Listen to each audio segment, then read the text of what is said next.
Hey, how's it going? It's Jack Osborne. You are listening to The Diary of a Madman with Dan and Josh.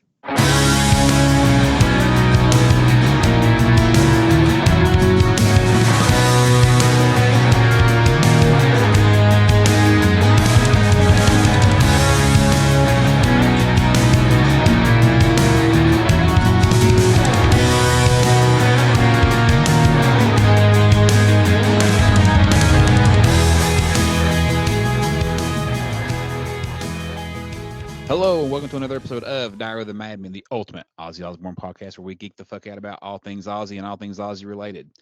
I am Josh Crum. He is Mr. Dan Drago. How's it going, Dan? What's up, Josh? It is great to be back, man. Not much, dude. Sitting here chilling, talking a little Ozzy with you. We've been pre-gaming a little bit, and it's already got me pumped up, man. My blood's ready to roll. I got the chili bumps going. How about you? Me too, man. I cannot wait to get back in the chair. And first things first, I know we said we weren't going to address it, but I'm going to address it.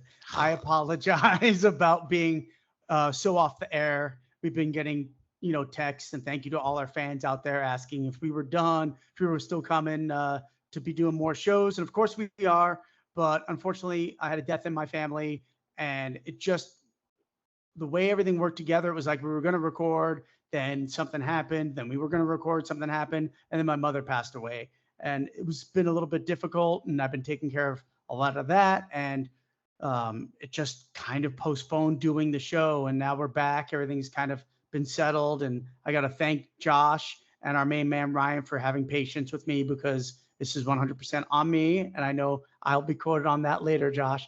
But I definitely want to apologize to the fans and just let them know that unfortunately my mom did pass away. It's all good, man. It's kind of like I told you on the phone the other day. Our show is nothing more than a bonus for anyone's fandom. If you love Ozzy, we are a bonus to your fandom. We're not committed to anything. I think everyone understands that. They know we're two normal guys that work day jobs and have a family and kids and responsibilities. And we have said from day one, we record when we can record, and that's what keeps it fresh and fun for us. It would become sterile if we forced ourselves to come in here when we didn't have time. That would become, you would see that. You could see that for sure.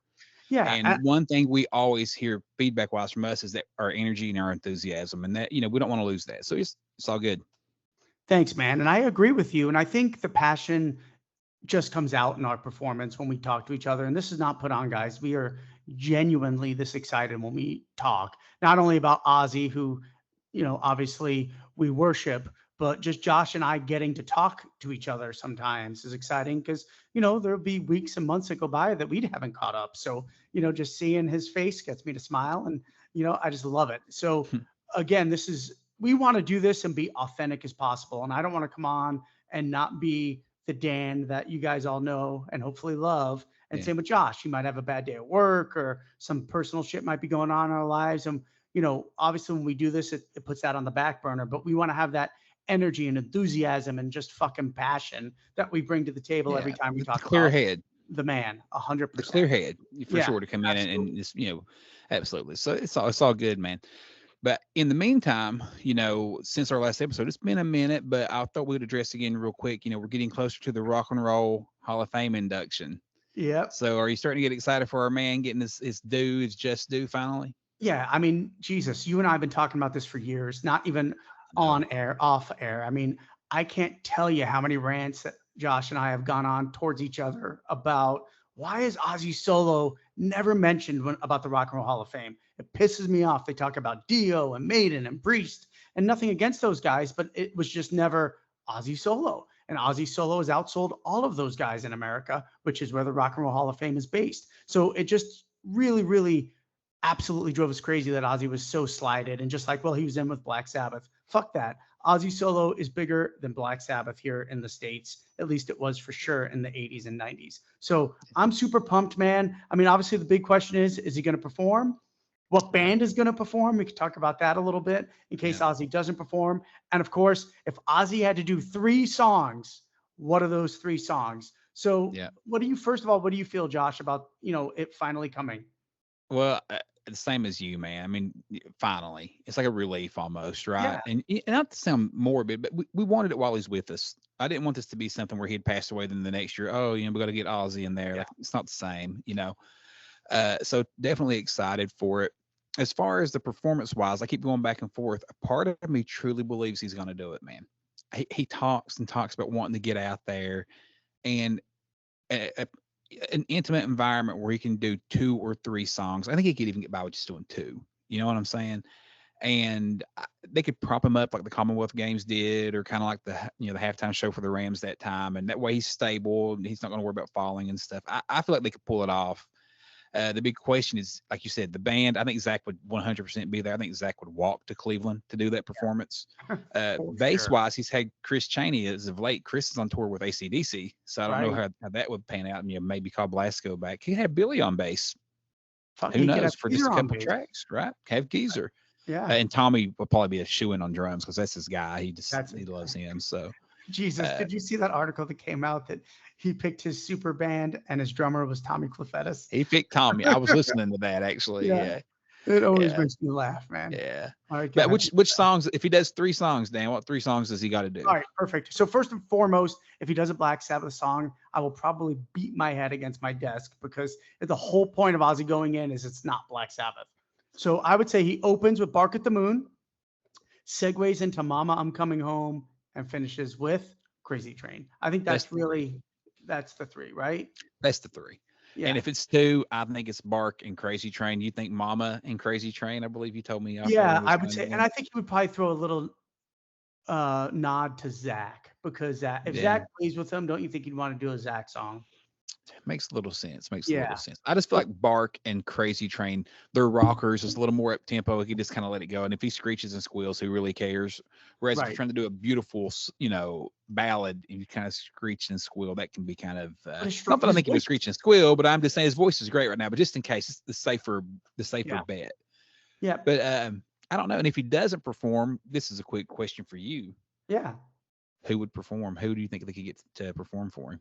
Yeah, I mean, geez, you could do anybody that would do that, right? I mean, what a privilege to go up there and play with, 3 Ozzy songs. But real quick about those 3 songs, I love the fact we'd have a Jake, a Zach, and a Randy era. I mean, I think that would be absolutely pretty perfect, and I hope they think of it from that perspective. Yeah. Obviously, Metallica is the first choice that jumps off the top of my head. It could be somebody modern, even like an Avenged Sevenfold. They could play that stuff. They're great guitar players. Somebody like that. I think my first choice would be Metallica. I think it would just be fun. Ozzy joined them, I think, on the Rock and Roll Hall of Fame and for Black Sabbath. No, it was when Metallica got inducted. They played Paranoid 100%. They played Paranoid and Iron Man. Yeah, but it wasn't for either induction, I believe. It was for the Hall of Fame, but I think it was like a show the Hall of Fame was putting on. It wasn't like for an induction. But okay. So I do think Metallica could do it. What other bands? This is a tough question.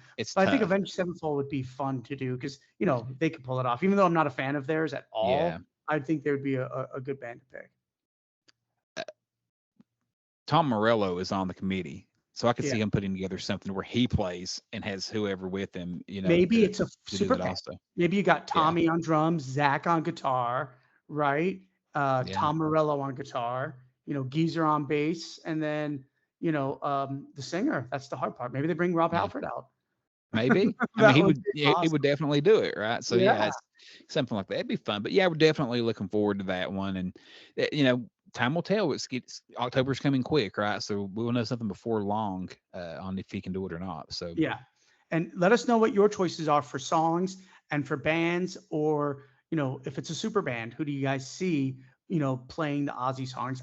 The more I think about it, I think if Ozzy doesn't do it, it would be a super band. Zach and Tom on guitar, Tommy Clefettis on drums, and bass could be anybody really. But I can see that. Anybody. Duff would be a great choice. Yeah, good call on that one. It's gonna be the Foo Fighters, ain't it? Yeah, it's gonna be the Foo Fighters. Dave Grohl was the drummer though. Right? Yeah, that part would be awesome. Yeah, that would be incredible. I think he's a fantastic drummer. Absolutely. Yeah, for sure. So the other big news this week that just came out, and I don't even know if we didn't post it on our site. We got to get back to doing that. But announced this week, they are releasing the demo version of Crack Cocaine on Billy Morrison's deluxe edition of his latest album that's going to be released in December. What do you think about that, Josh? Now, this is a shit that excites us. We're like studio guys. We love new material. So Crack Cocaine, it hit the mainstream #1 rock charts, right? It done great. We love it. Everyone loves it. It's still on the radio. But the first day it was released on Ozzy Speaks, Ozzy told Billy during the release special, he's like, "Oh, it's a lot shorter than the demo." And Billy's Right. like, "Oh, yeah, yeah, we kind of edited on it." And Dan and I are immediately like, "We want the What? demo. We want Right. the full version. Like, what the shit?" So totally exciting that they're re-releasing with the demo version attached because by all accounts it'll be a lot longer and probably more of a jam. I don't know. We'll see, but I'm excited to hear the differences for sure. I have a feeling there's like an extra verse or something like that in there because, it seems pigeonholed real quick at the end, and I bet you there'll be some more vocals for sure. I agree. I Yeah, agree. Yeah, absolutely. coming out of the guitar solo back into that last chorus feels like you said a little bit slick. Right. It Yep. feels like something was there, and that Oh yeah. maybe it could be the case. So yeah, totally exciting. How about the fact that it hit #1? We haven't even talked about that on the show. I mean, For one, congratulations to yeah, Ozzy and congratulations Billy to Billy for sure, and of course to Ozzy, but that just and shows the Steve power of Stevens. Ozzy, man. I mean, unfortunately, they didn't push Gods. I mean, I still believe Gods is the better song. I'm not gonna lie. I do I too. think, yep, Gods is incredible, but it just goes to show with a little bit of marketing, with a little bit of push, with a little bit of power of Ozzy and Sharon, because I think they did do a great job of pushing it this time. That song skyrocketed to #1. It's Well, amazing. the music videos had great, what was it, 1 million views in no time, then Yep, 2 million, then three. great But they video. didn't do a video for Gods. So that's Right. kind of the difference in marketing right there. Gods didn't even get a video. So I mean, which Billy, produced the video, but I'm just saying having Ozzy appear in the video and things that helps so much the credibility of It the does. song. The And interesting thing is it's going to piss me off because you and I both bought the single on vinyl, which we still haven't got yet. So if you fans are listening, I got an email today saying it had shipped oh, I have not looked at my email yet today. literally this morning. Yeah. Okay. But what's going to piss me off is why wouldn't they wait and put the demo on the vinyl? I don't, it's a crack Because now cocaine. now they'll re-release it again on Yeah, vinyl and we'll buy it exactly. again. But it's like, Jesus, you're releasing Yeah. the single. That's a perfect place to put the demo. Now, I know he wants Yeah. to put it on the deluxe edition, but it would have just made sense to put it on the Yeah, it would actual have been single, great. right? Yeah, it would have been great. Yeah. So that brings us to also, they said in the interview that Ozzy's obsessed right now with writing music, and that's what he's concentrating on. Josh, why don't you go ahead and talk about the Instagram that we saw this week as well? Yeah, earlier this week, if you watch this page, it was on Yeah, Andrew Watt's page. Andy Him and Watt. Ozzy in a golf cart driving around. He's my buddy Andy. My buddy Andy. We're Yeah, tight, man. That's what we Andy call Watt. him. Around the house and stuff. Exactly. But they were on a golf cart cruising around, to which Dan and I immediately just message and say, "Holy shit, they're together!" You know what that Yeah. means? They're at least pre-production. They're at least talking about the new album, which they've talked about for years that it was going to happen. They told Dan and I directly at SiriusXM Studios when we did the listening party that they were going to work on a new album together. Yeah. But unfortunately for Ozzy fans, fortunate for Andrew Watt, he's become a massive name The go-to guy. in the rock world. He's the go-to guy. I mean, he's done the freaking Rolling Stones since then, Pearl Jam, and album after album, they're successful and killer.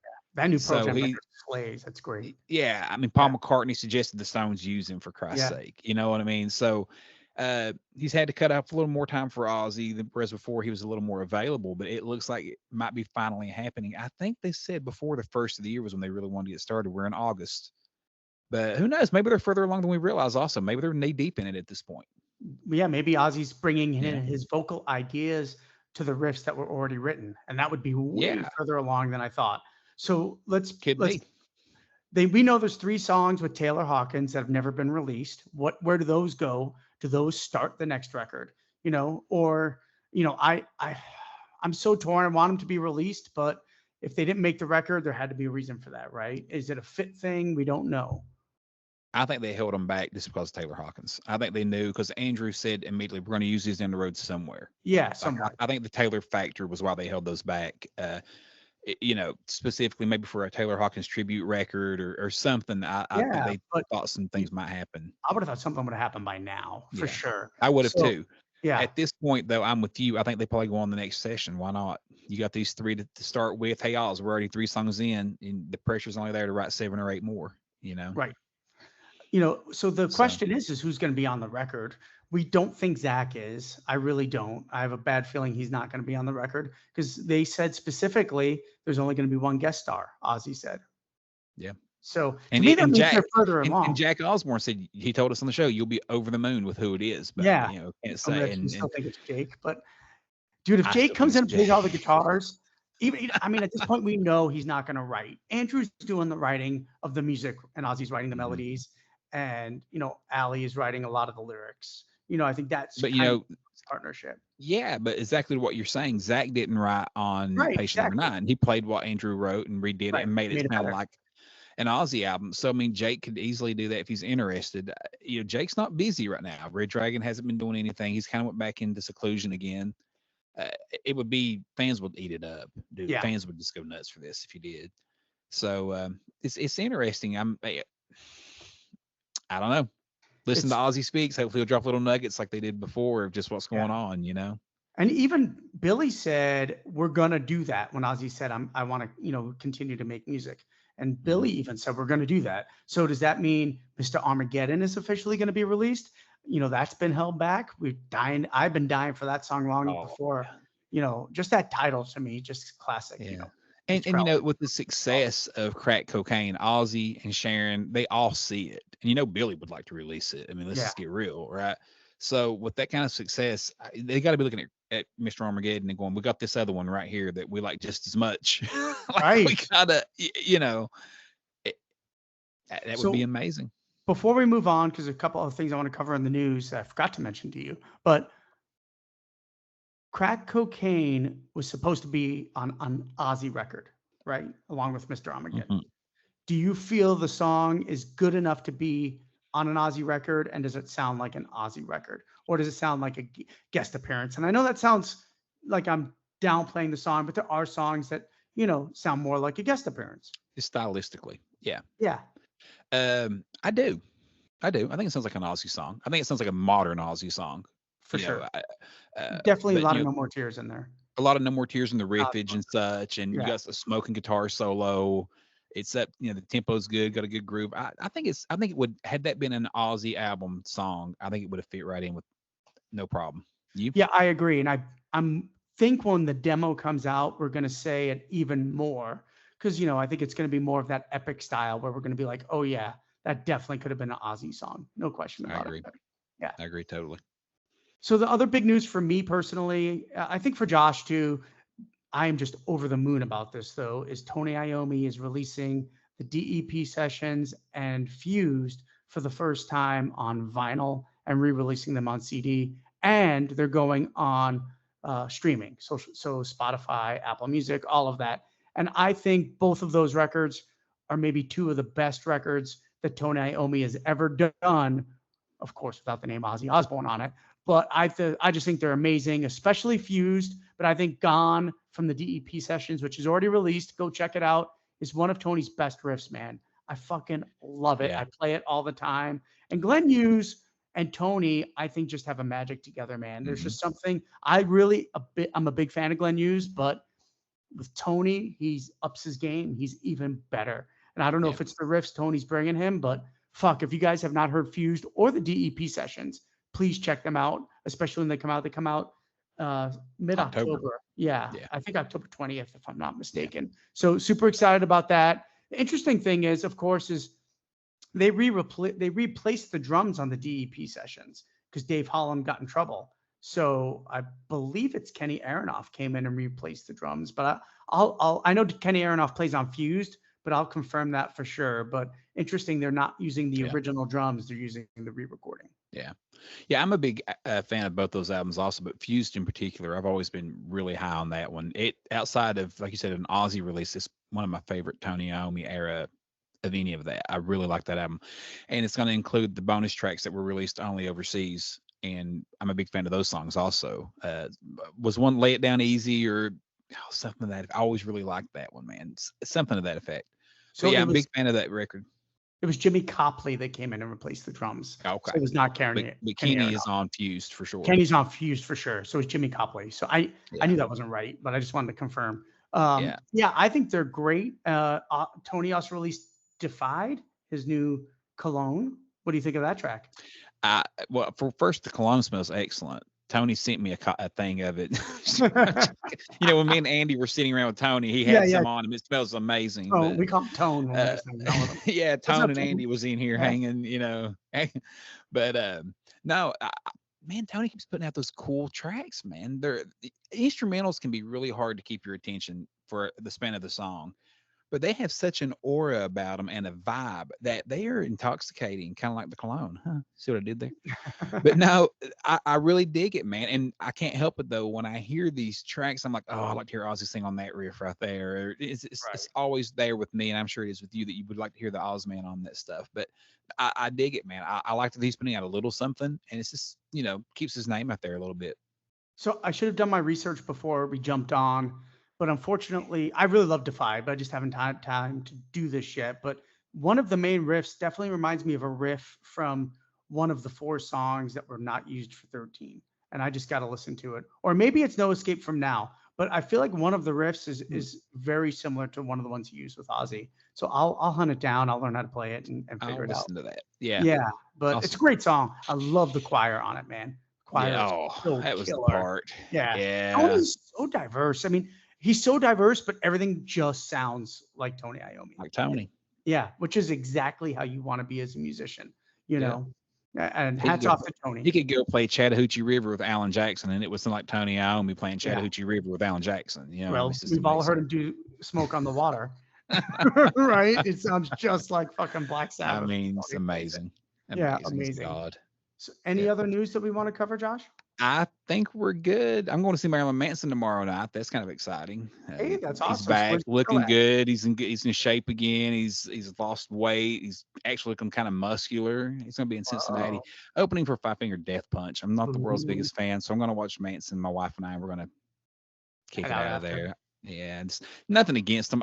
Five Finger for me is a band. I don't like them. I don't not like them. I just just whatever. Seen them before, so it's not a big deal. But yeah, kind of excited for that. So yeah, You've seen Marilyn how many times?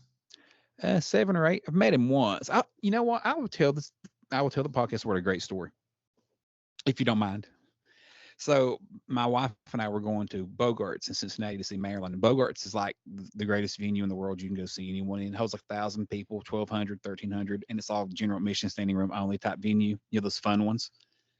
And was on our way and realized that Marilyn had meet and greet for herself for $75. And you also got early access to the venue. So you can go meet Marilyn and go get a spot down front before the crowd came in I wonder for why so $75. cheap. Yeah. I don't know, but we jumped on it, right? $75 each. And we go up there and Marilyn's tour manager's talking to me and he's like, "You play in a band?" And I'm like, "I do, but you wouldn't know us." He's like, No, I do.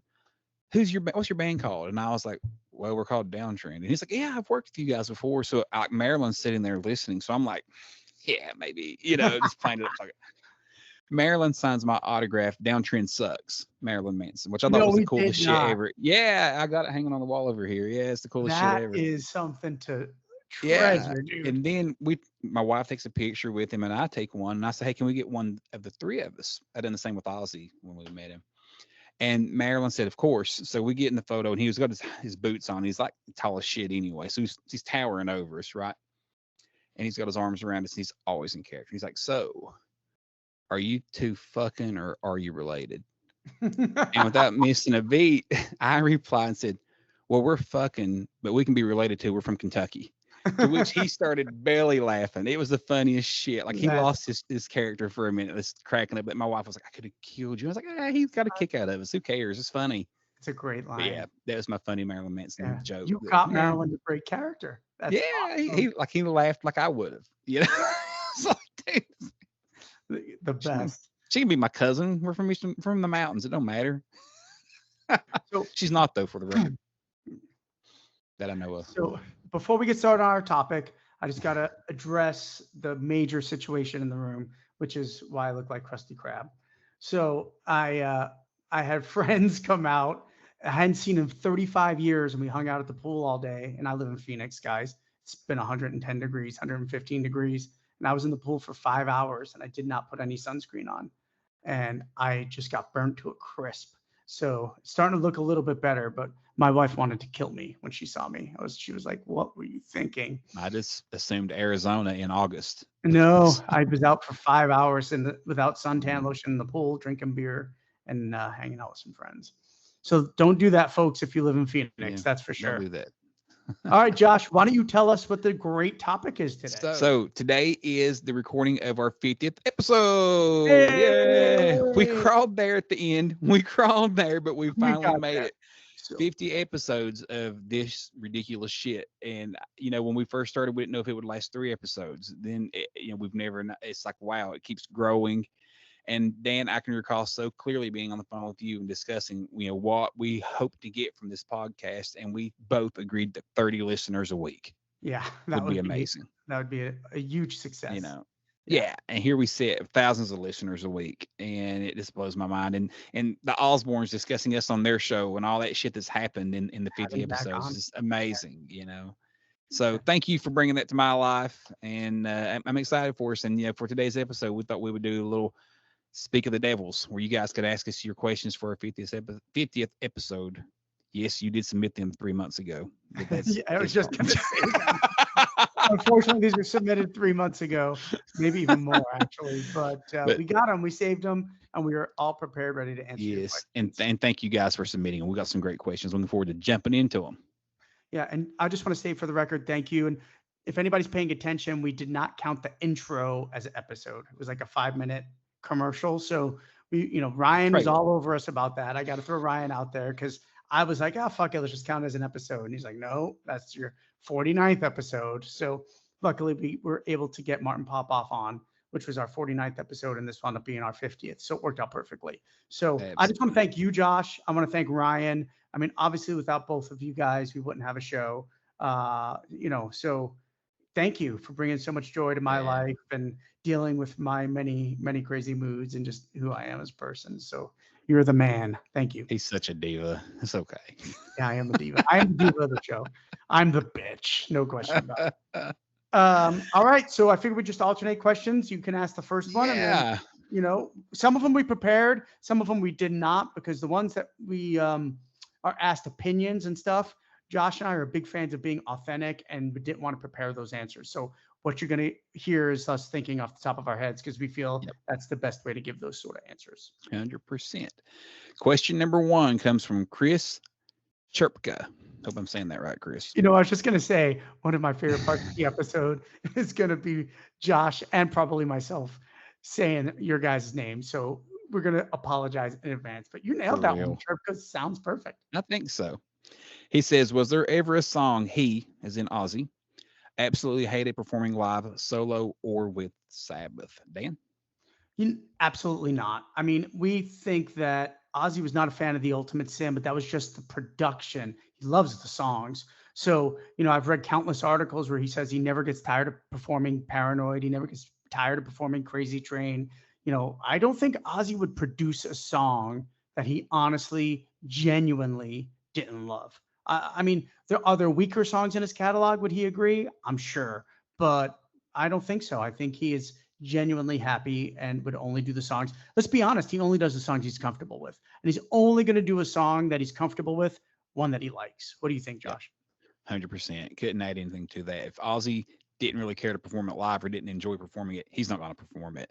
And that goes for solo or with Sabbath. He's kind of the boss in any situation. And ultimately, if Ozzy doesn't want to do it, Symptom of the Universe is a great example. He loves probably to do that song, but he's a little bit uncomfortable with it vocally. And I know Tony's mentioned before that literally the day of opening night of the tour, Ozzy's pulled that song from the set before. So, but as far as hating performing one live, if he didn't want to perform it, he wouldn't perform it. Yeah, and let's be perfectly clear. His 2 favorite records are Blizzard of Oz and No More Tears. And guess what? Those are the ones that have the most songs in the set list, right? Yeah. Yeah, because he genuinely enjoys them. All right. Thank you, Chris, for your question. Up next, we have Dustin Wilms.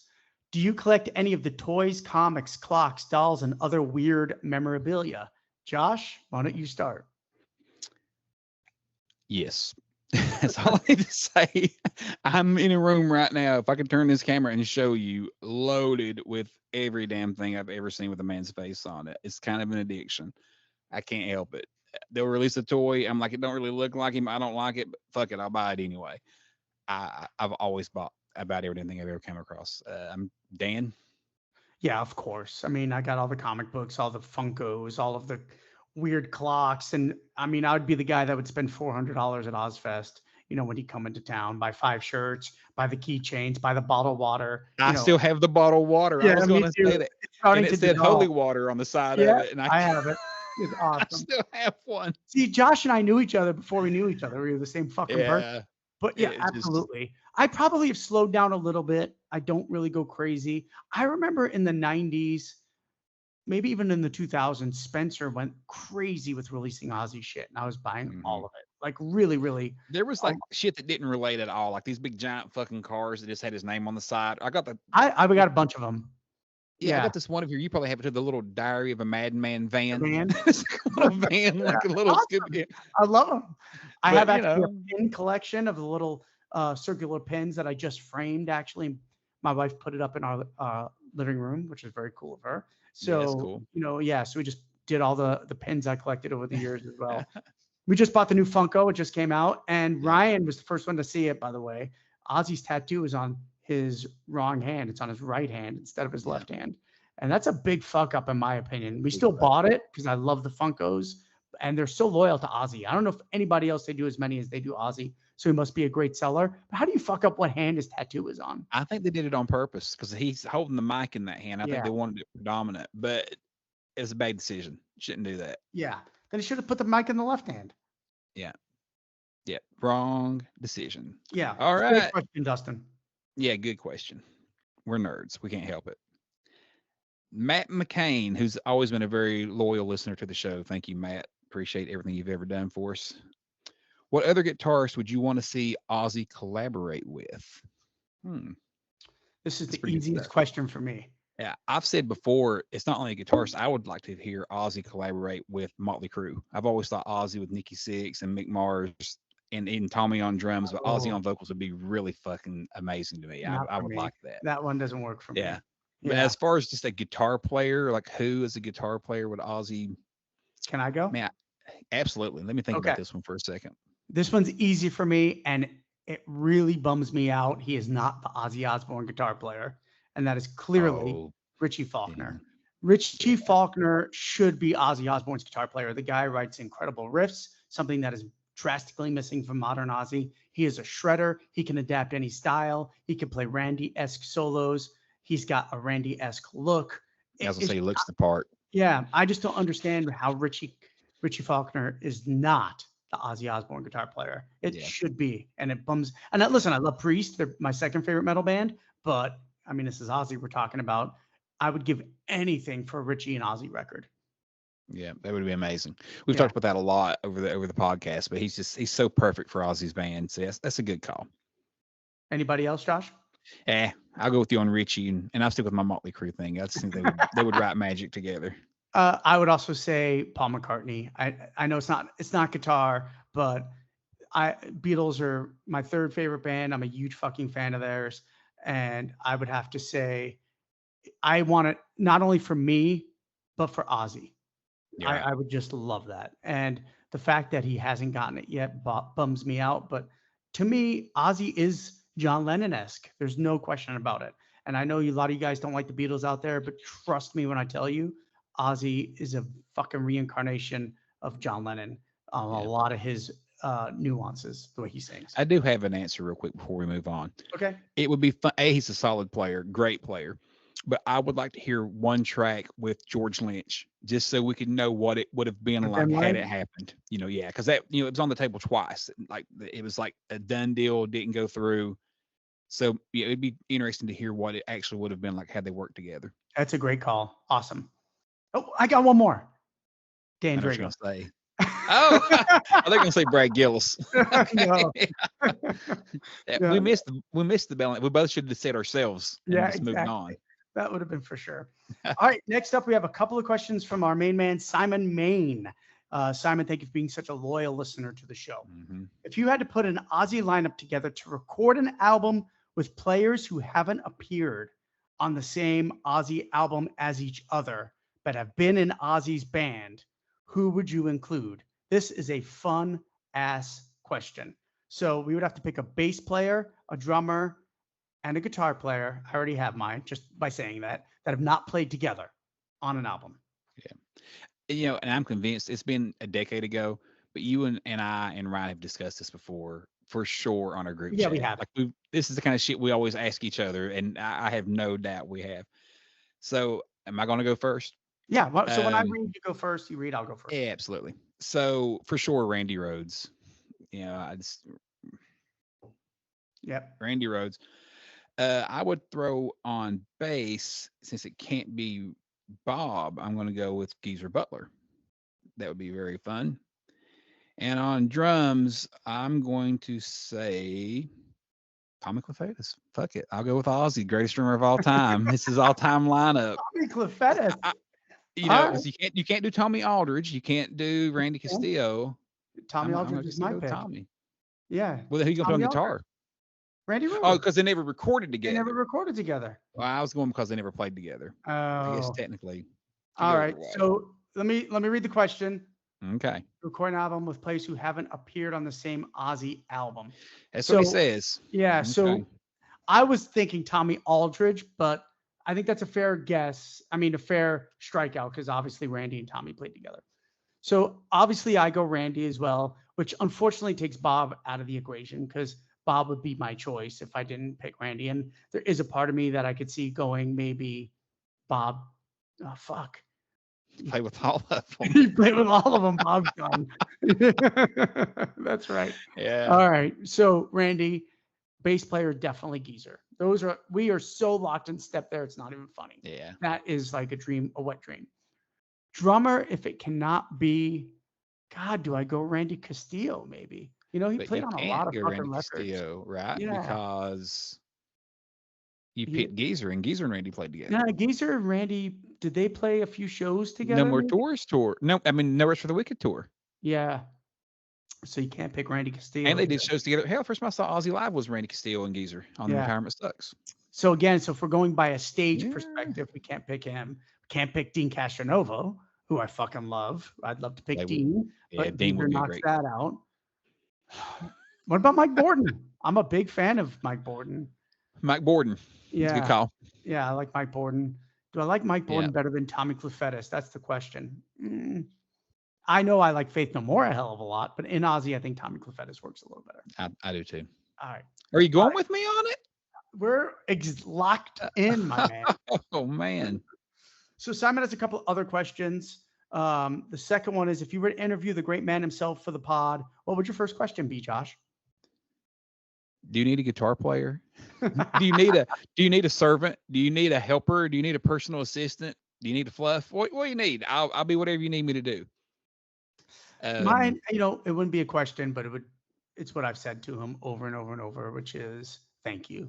I know it's not a question. I know Josh was sitting next to me and asked him that question as well, or just made that statement. And it would just be thank you. Thank you for bringing so much joy to my life. And you just can't deny it. I mean, outside of my family and friends, Ozzy Osbourne has brought me the most joy in my life. Yeah. Right. Yeah. Yeah. That would be the same. And we actually we have. Yeah. I did say that to him, and it's and I gave him a book of the Beatles when I met him, and I said, genius. They brought joy to you the way you brought joy to me. Yeah. They inspired you the way you inspire me. So that's why I wanted you to have this. And he actually took the time to open it. This is how humble Ozzy is, and flip through it and look at pictures and shit in it with me, and like point out certain photos and discuss them and stuff, which was fucking cool. Yeah, awesome. It was so nice of him. All right, the last question from Simon, which I love this question, is: we all know that Ozzy is your favorite music artist. Who would you say is your second on your list, Josh? I know your answer. I think I really like Seven Dust a lot. Yeah. I'm a big Seven Dust fan. I always have been. I don't know why they've clicked with me from the late '90s on. A band that I follow around a lot. I've lately though I've kind of been timmering off going and watching them live because they play kind of short sets. They do like an hour, and but they bring a lot of energy. But I'm like, so I've probably seen Seven Dust live 15, 16, 17 times, I'd say. That's so awesome. definitely Seven Dust. Yeah, everybody knows I love the Beatles, but my second favorite band, who I'm equally obsessed with Ozzy, is the Pixies. I know I come from a little bit of a different background. I'm kind of a strange bird, man. I'll listen to Ozzy, the Beatles, the Pixies, some alternative, and then I'll listen to death metal, and Moonspell and Tiamat and all the crazy shit that Josh doesn't listen to. So, kind of how I'm crazy, I'm also crazy with my musical tastes. But I'm obsessed with the Pixies. I've seen them in concert, including with Frank Black and the Catholics, probably over 20 times. I've traveled 3 times. I'm going in January, actually. Frank Black is doing his Teenager of the Year tour in full, and I'm going in 2 nights. I'm going to LA and San Diego to see him, and I can't fucking wait, man. Yeah, absolutely. Yeah. Let me ask you, to piggyback off that question, is there any band or artist that you are a huge fan of that would really, and the Pixies is kind of different, but that you really love, who would really shock people though? You're like, I know you wouldn't think I'm a guy that loves this band, but do you have one of those? I have a ton of them. You have one that, give me Men one at that Work. stands out. I'd say Men at Work would Okay. be. Yeah, I fucking love Men at Work and Colin Hay. They're incredible, very much more talented. And of course, since Josh and I just argued about them last week, the Police. I fucking love hate the Police. Police. I love the Police. The best. My wife and I discussed them months ago. How I just don't like. We were like swimming, and they were on the radio. I'm like, I hate them. And she likes them too, Dan. She's with you. So does most of the world. Everybody loves the Police. My wife doesn't like them either, by the way. But I will say this: you don't like them because Ozzy and Sting hate each other. No. I didn't even know that they didn't hate each other until we bullshit. mentioned it in the group chat. I did not know that. I Bullshit. truly didn't know that. And I'm going to call bullshit on Ryan. Them. That's why Ryan hates him. And Ryan busts our balls for hating on Dio because of the whole Ozzy versus Dio thing. So Ryan, fuck that shit. You got to like the Police just because fuck that Ozzy and Sting don't like each other. I don't know. I just don't like their music. Stuart Copeland is one of the greatest drummers. I just got to say that and then go. My answer for this is the Wallflowers. Oh, yeah. For some reason, when I mentioned the Wallflowers, people were always kind of like, the fuck? But that album, Bringing Down the Horse, which really broke them out, was right when I was like senior in high school. So it was like that era was just there. And I worked at a music store at the time, and we would listen to the CDs all of a sudden play throughout the day. And that was a common album that was just playing in there. And I've never seen them live, so they're on my short list of bands that I do want to see at some point. Nice. But for whatever reason, I've just always stuck with them. Always liked them. I love that choice, Josh. That's Jacob Dylan, of course. Bob Dylan's son. Yes. Yeah. That's awesome. Who I like remarkably more than I do Bob Dylan. So I'm not really a Bob Dylan fan, but definitely a better singer. Yeah. And everybody's heard One Headlight. I mean, that song was huge. First time I got in a car wreck, I was pulling out of the high school. Somebody pulled into the exit. I pulled out in front of it. They pulled in the exit, and it busted my headlight out, and I was listening to One Headlight. Josh has always got a story. I love it. True story. Hey, Simon, thank you for the questions. Yes, Simon, you're the man. Robert Croats says, one item you guys have brought up on numerous occasions that also happens to be a hot button for me is the lack of identifiable riffs in Ozzy's music over the last 20 to 30 years. Why do you think this has been the case? You actually just addressed that, Dan, so let's get it again. Yeah, so I obviously think a lot of it is who's bringing in the riffs, and that is typically producers.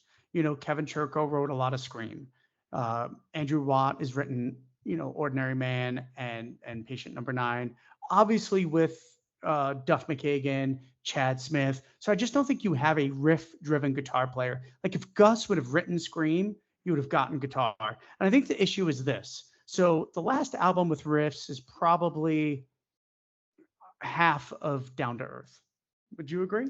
Fair, yeah. Yeah. I mean, some of the Joe Holmes songs that I never had great riff, right? Oh, I actually think that's like underrated riff of Ozzy's career. Yeah, it's great.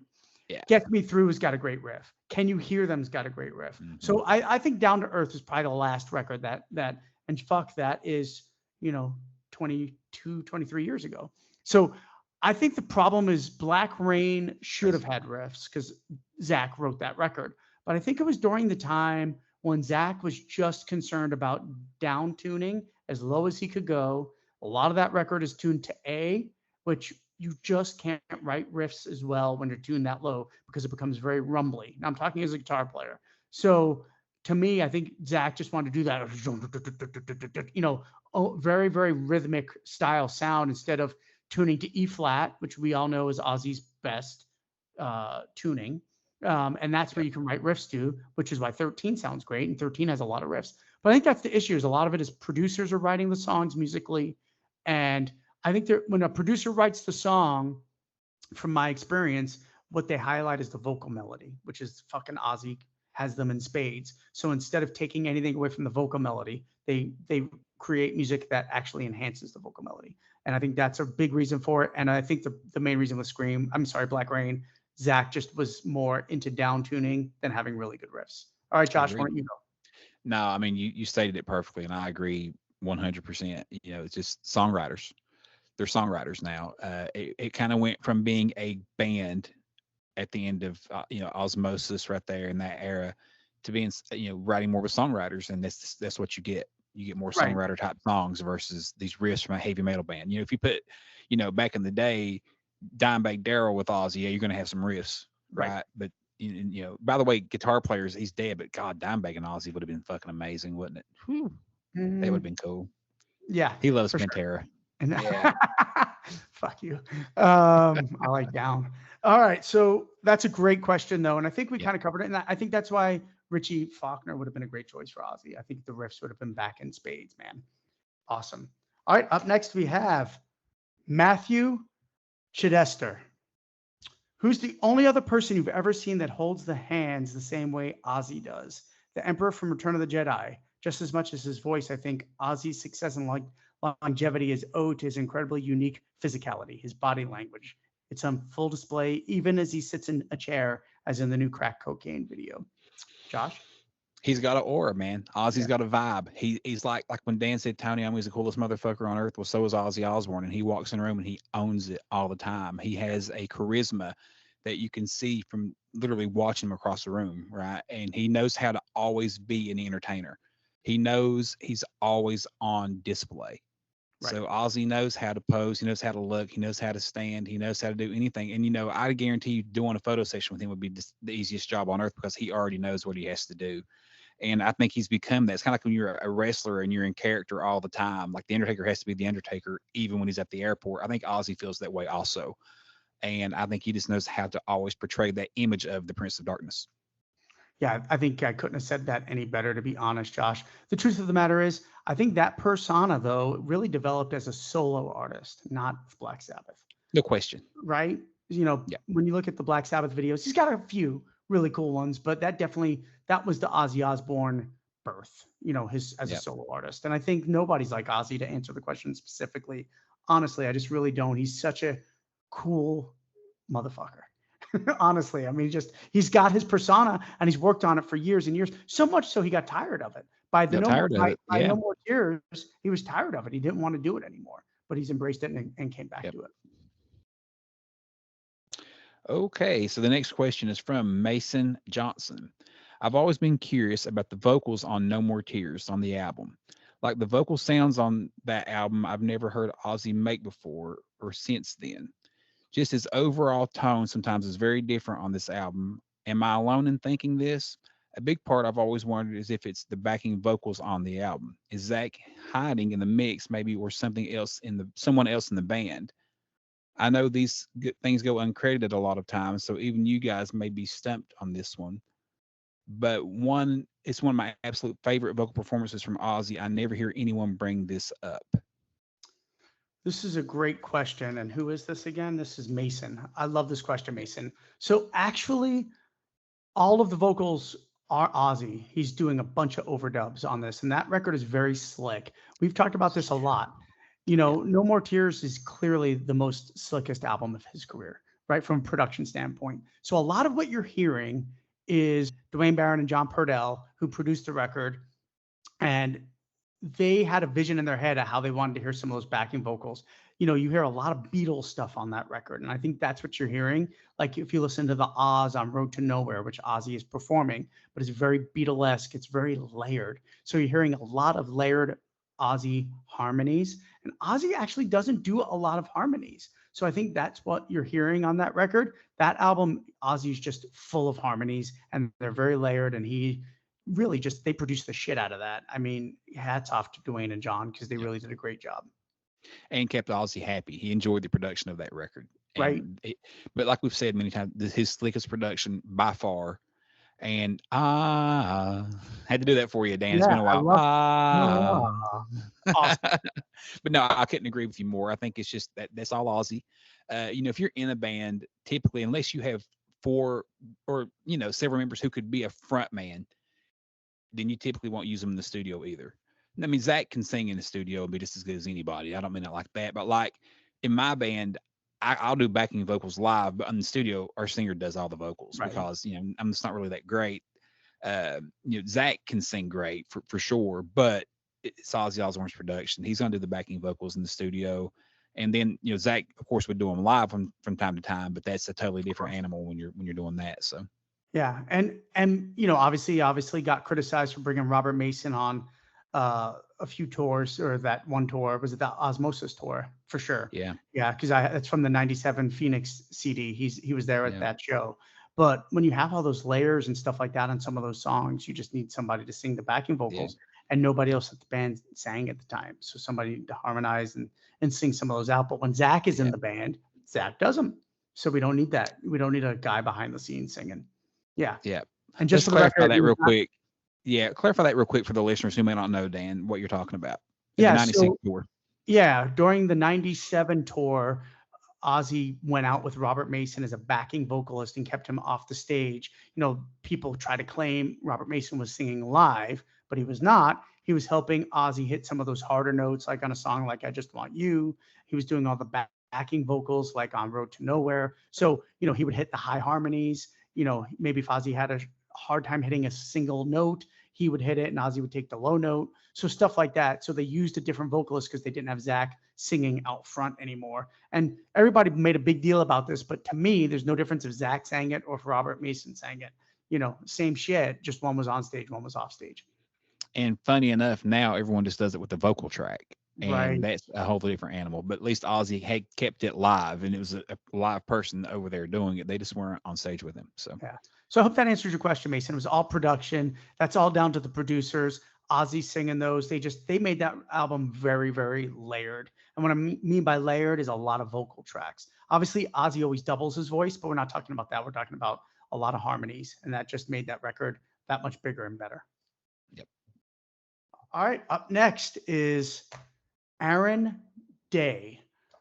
So Aaron says, what do you think about Ozzy doing shows? Sharon came out and released the info on those 2 Aston Villa shows in the summer, which seem incredibly unlikely. Obviously, we're way past that. They are very unlikely. However, Kelly, in her interview with Allison Hagendorf just a couple of days ago, seemed to suggest the plans are still in play and even comment on singing changes with her dad. In contrast, Ozzy and the Osbournes podcast seems to suggest a performance at the Hall of Fame is outside his current strength. If Ozzy's health isn't up to it, I wonder why the family keeps suggesting it might happen, maybe to keep him mentally optimistic. If, however, these shows do go ahead and it was an Ozzy and Friends style show, who would you like to see there, and what songs would you like to each band cover? Yeah. All right, Josh, why don't we discuss the first half about Yeah. Ozzy performing? I mean, obviously, it's not happening this summer. We're in August now. There's been no mention. I think Ozzy's, I hate to say it, I think it is declining still. I think the Parkinson's is sitting in more and more. Now we're looking at the Rock Hall. Will he perform at the Rock Hall, right? Like the summer dates are not happening. I think for one that they are optimistic that he'll get there at some point, and I think also they want to keep his spirits high. They want him to know that he can do it. If he keeps working hard, he can do it. And I think a lot of it's that. It's just, that's their dad, that's their husband, and they want to keep him optimistic and keep him, working towards that goal. I still think he could get on stage again someday. And our man Ryan Beavers has something he's really been wanting to see that we'll discuss maybe at the end of this question that maybe they might actually do at some point. So, Oh, I don't even know what that is. oh, when I say it, you will. You may go ahead and go into it. Yeah, go ahead. Ryan has discussed with Bill Ward wants to do another Sabbath Yeah. show, and Tony, that maybe they should do a cinematic. If you're a wrestling fan, Oh, you know what I'm yeah, talking of about. course. Like a cinematic concert where they Almost could go like up they did there. with the end. Yeah, it'd be Yeah. almost like or almost like an unplugged album. I You know, don't a lot mean of the people end are- of the concert. I'm sorry. The wizard changes when they did that Yeah. little performance. Yeah, the angelic sessions. The angelic sessions, right? But I'm talking about you could even do like unplugged, like Kiss Unplugged and Alice in Chains. They would perform those songs 3 and 4 and 5 times each sometimes Yeah. till they got a cut they were happy with. So maybe get the guys together in a small room somewhere with 100 of their best fans, us two and everybody else, and perform the Wizard 5 times until they're happy with it or whatever, and cut it into a concert that you could finished together on this one show. I think that's something that we could potentially see down the road. It would be a way to do it to where you can start and stop and not be so taxed as doing a live performance. Performance. I think that's a brilliant idea that Ryan came up with. Now that you mention it, I do remember. And obviously, I was going to bring up the Bill thing. All four guys now have said they want to at least do one show or even one song. And I just, part of me is a little worried they get up and do Paranoid at the fucking Rock and Roll Hall of Fame with the original Black Sabbath lineup. But that would take away from what Ozzy is celebrating. So I hope that doesn't happen. But they definitely are all very interested in doing another song, and they want to end on the proper. I don't think they're ever touring again. I don't think Ozzy's ever touring again. I thought for a second, maybe a year ago, that he would have the strength to maybe do a Vegas, like a run in Vegas, but I don't foresee that even happening anymore. Yeah. So, all right. So, who would you like to see if they did an Ozzy and Friends style show? We kind of covered this a little bit, but Yeah, they've done them before, and I think it's pretty solid. Then, of course, we'd like to see some of the old bandmates, right? We'd like to see Brad Gillis get up there. fuck yeah. I think he's overlooked as. I think fans love him, and the fact that Night Ranger does Crazy Train during their live shows is amazing. It's a huge part of Brad's career to have been Ozzy's guitar player and done that tour and played on that record right there. And I think Brad Gillis would be fun. Of course, we mentioned earlier Jake. To get Jake back would be fun. But who wouldn't want to play it? Slash and the usual characters would all be there for sure. Yeah, for sure. I think it would be a blast. I think that would be the route I would want to see, which is former players. Yeah, bury the hatchet. Let's get Bob fucking Daisley out there. That would be amazing. I mean, how great would that be? Absolutely. All right, you're next. All right, our man Dan Kushney. Dan's one of our biggest fans, and we love you, Dan. Ask another question if you want to grab that one. Mason, ask another question. Okay. Sorry, Mason. My bad.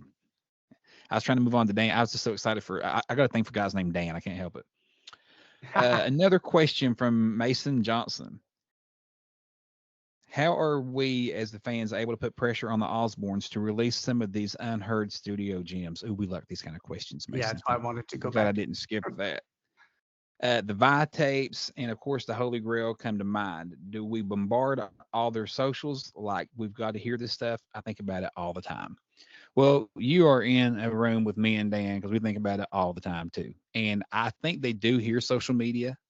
I think that's always a good route. If you're not harassing in a negative way like some people tend to do, they're jerks about it, I can get along with that person and text with them, but at the same time, they harass the crap out of everybody about everything Randy Rhoads related sometimes. You get along better.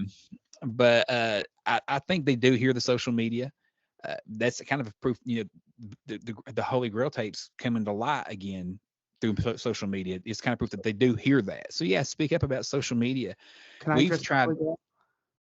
I'm sorry. Can I address that real quick? Yeah. Yeah. So Jack even said on the show, for them to release stuff, they have to be happy with the quality of it. And I don't think they're happy with the quality of the cassette tapes that they have. Yeah. I know us fans don't care, which is going to be a response back, but Ozzy does.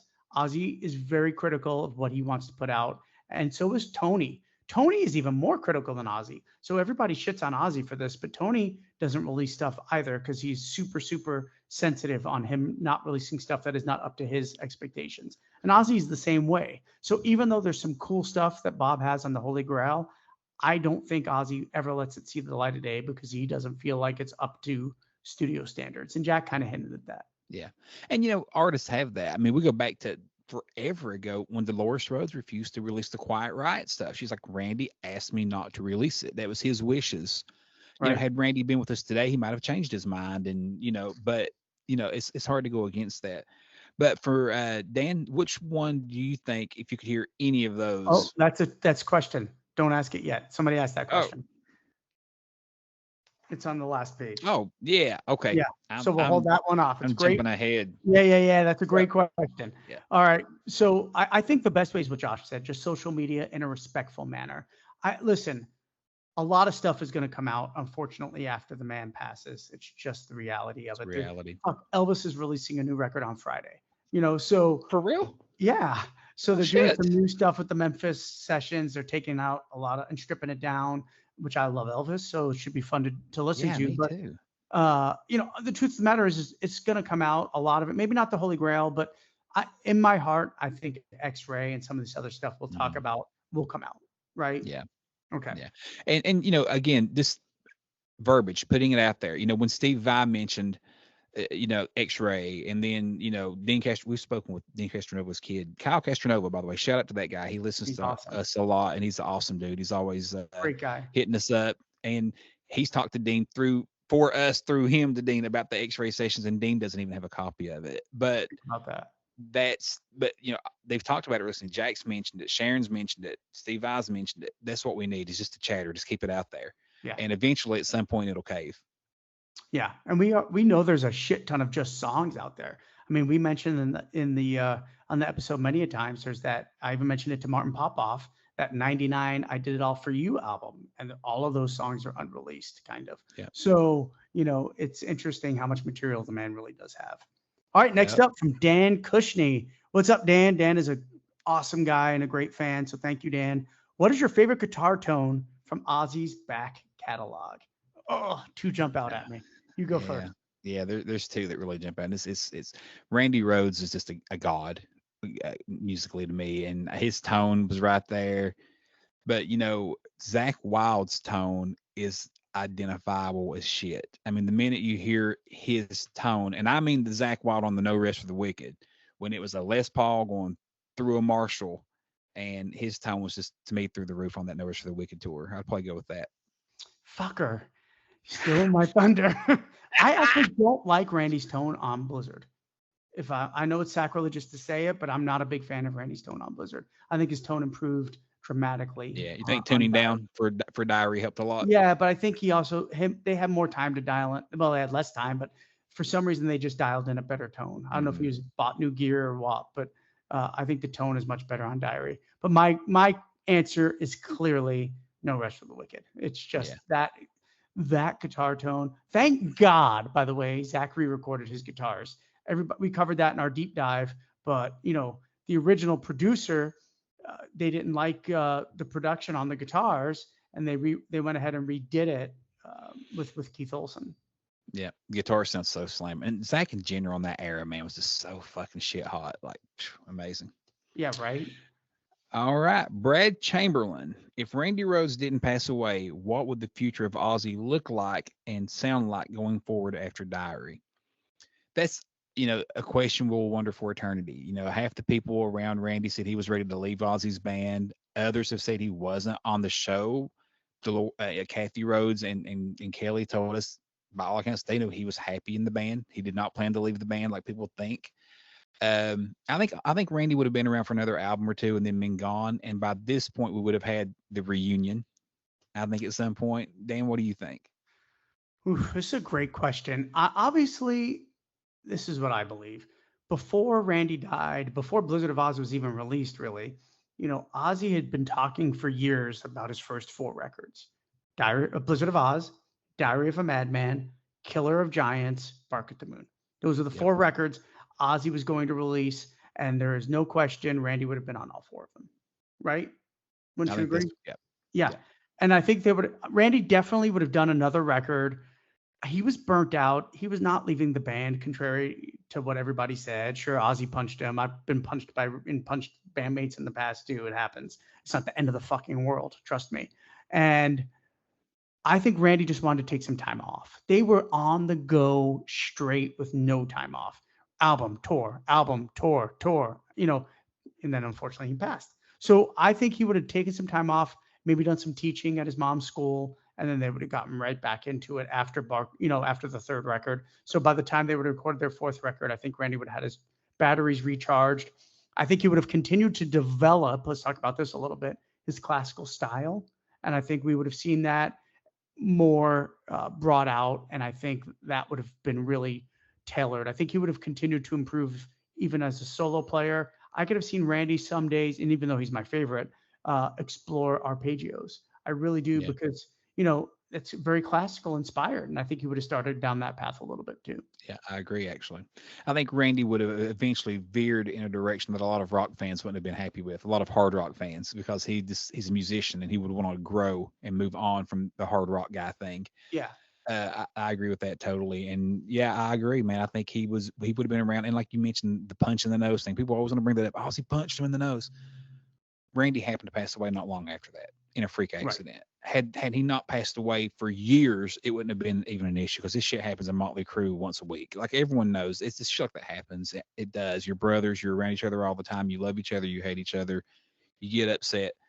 But unfortunately, in this situation, a major accident happened weeks after, and that's what people always want to hang to, But no, great question.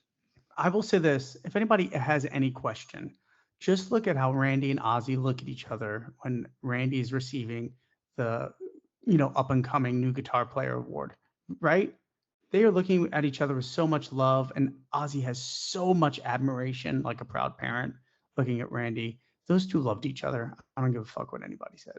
And that clip breaks my heart because it always ends with Randy saying, "I'm just proud and honored, and I don't want to stop here," And then just Exactly. I got chill bumps. Yeah. I hate that Like because what we do in the here. documentaries they always close with that part I know. and then go to the accident. It's just always like, Yeah. just rips your gut out. It's like, dude. But I mean, I think their writing partnership would have just grown. I really do. I mean, I think, Killer of Giants, which was supposed to be the next record, would have been some extravaganza. Like, I think it would have been heavier. I think Randy was getting heavier, which, I do Diary is agree. clearly much heavier than Blizzard. That little piece that Randy used to play live on the Diary of a Madman tour is pretty fucking heavy, right? Yeah. They never Yeah. used that music. I love Yeah. that jam they do. And I think he was getting a little heavier. So I think we would have more classical and a little bit of a heavier style of music. Agreed. All right, up next we have Paul Reeves. Paul says, years ago, I read an interview with Sharon Osbourne, and she said at the beginning to save money and commitments to being on the road, both Bark at the Moon and Diary of the Madman were recorded at the same time, but released a year apart. Have either of you heard if this is true? I've never been able to find the article again. I wonder if I've had too many beers and dreamt it. Love the show. Thank you so much, Paul. And we do have plenty of answers on this one. So, Josh, why don't you start us off and I'll finish. This is one that we did discuss before the show because we wanted to have some specifics for you just to set the record straight. That said, those records are written in front of Dan. So Dan, set the record straight on Aaron, on the Sharon's errors. And for those of you who follow those guys on social media, they err a lot on dates and stuff. So you really can't take what they say. Even on Ozzy's accounts, they're very off. How many times do we see a picture from the wrong year? It drives me fucking crazy. Yeah, it drives you nuts. So here's the interesting thing. I've heard this comment a lot over the years. I mean, even back in the day before the internet, it was always, those recorded together. They clearly were not. Shit, we just mentioned it, talking about how Diary had a better guitar tone than Blizzard. Shit, that'll tell you right there they were recorded differently. Right. Matter of fact, Blizzard is standard E, Diary of a Madman is E flat. So there's different tunings on the both records, except for SATO, which is actually in standard tuning, which is always kind of weird. So here's the truth. Blizzard was recorded March 22nd to April 19th in 1980, and obviously released in September of 80 in the UK. And then Diary was recorded February 9th of 81 to March 21st of 81. So obviously, clearly, almost a year apart, exactly, 11 months apart, they were recorded. So they were not recorded at the same time, Paul. I don't know if where Sharon got that facts, but it clearly not true. The last thing recorded for Diary was the string section for Diary of a Madman. That was the last thing recorded for the record at Abbey Road Studios. And then Bob was fired a week later, literally exactly a week later after that. So they were not recorded at the same time. Yep. Okay. Robert J87 says, do you recall the first time you ever really noticed Ozzy Osbourne?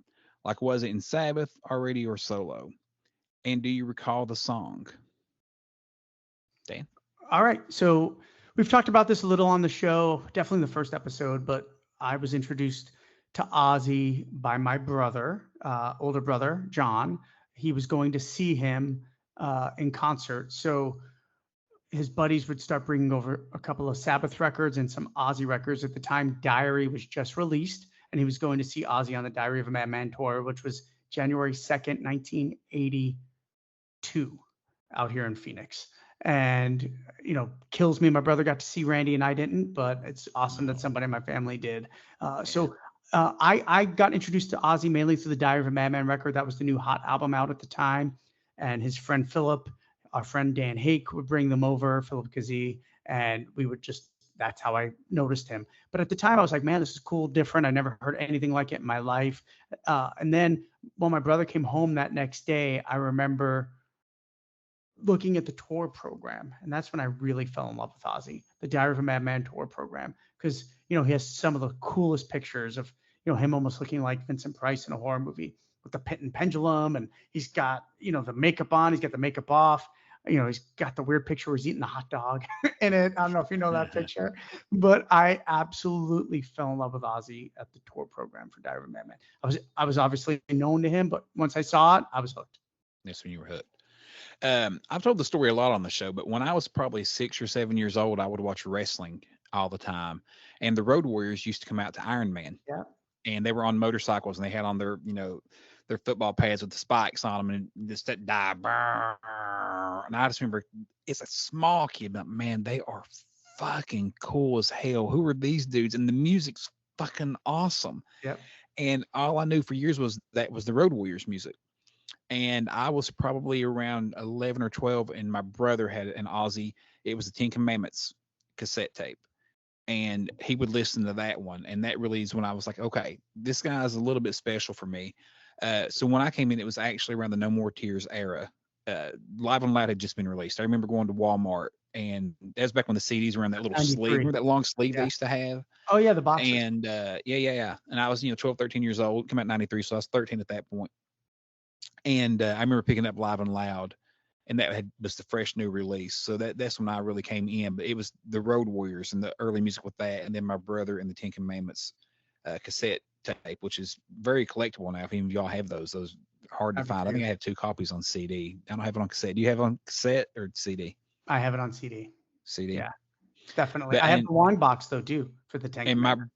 brother, that's killer. Yeah. That's cool. Mm-hmm. My brother also had We Sold Our Souls for Rock and Roll, and NIB always took Yeah. me on that one a lot when I was real little. So yeah, that's my introduction right there, and never have looked back. Yeah, for sure. So I should have said I was 8 actually at the time, Josh. Yeah.